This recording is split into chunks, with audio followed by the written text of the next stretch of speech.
Hey everyone, this is Kenny Wisdom here, bringing you another card of the day.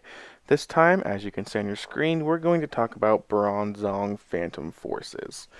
You can go ahead and read the stats on this guy, but the main thing is its ability Metal Links. Once during your turn, before your attack, you may attach a Metal Energy from your discard pile to one of your benched Pokemon. So this card is very reminiscent of, I'm sure, a lot of cards, but the one that comes to mind for me and probably most of you is Electric Noble Victories, which had the exact same ability but for electric energy. And if you guys played, what was it? I guess Eels was released in 2012 and was relevant in 2012 and 13. Um, if you guys played back then, you would know that Eels was huge. Chase Maloney won Worlds and Seniors in 2012 with Mewtwo Eels. That was a big deck. When that's just used basically Eels to power up big Mewtwo's, play Terrakion and things like that as well. And then you had Rayquaza Eels, which I think was kind of it was the best deck for a long time. And there were times where it wasn't the best deck; it was second to Darkrai, but it was pretty great all throughout its life. And that just relied on electrics to power up Rayquazas and do massive amounts of damage, similar to, if you want to go back a little bit further, Magnezone, Prime, and Emboar.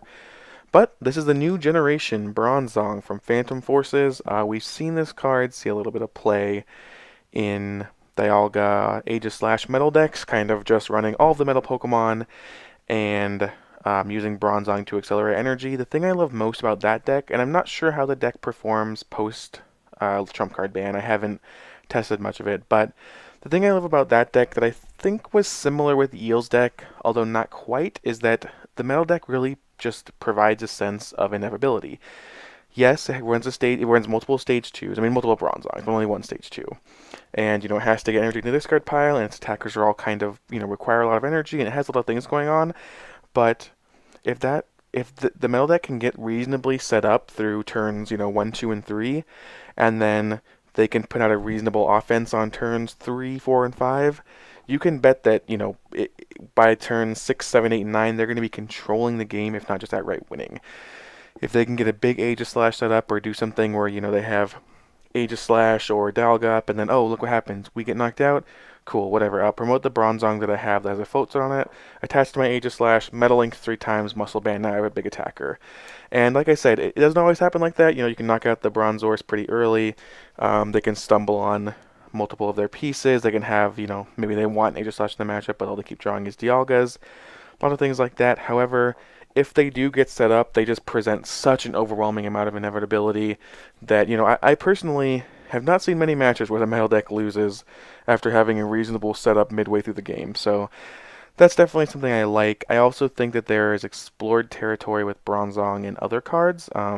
Things like Rayquaza, I think, is an option. Just Metal Links onto a Rayquaza, or any other card that's going to be released anytime soon that requires a lot of energy, specifically colorless. So that's one thing from a card valuation standpoint, is to definitely keep your eye out. Bronzong's probably going to be legal for another 2 to 3 years. So keep your eye out. Any card that is so good, but it just costs 3 or 4 energy to attack with, or if there's even if better if it's a metal Pokemon, just anything where you can fit Bronzong, I definitely recommend trying it. The only downside to fitting Bronzong in your deck is that you kind of have to run a lot of them. You're looking at the very least a 2/2, most likely a 3/3 or a 4/3, something like that, depending on what your deck can support. But definitely not the type of thing that's worth it to run a 2/1 or a 1/1. You definitely need to run at least a medium thick line to get it going. But yeah, one of my favorite types of cards. Bronzong is a really cool Pokemon. Just can't say enough about this card. In the comments, let me know both what Pokemon card of the day you'd like to see next.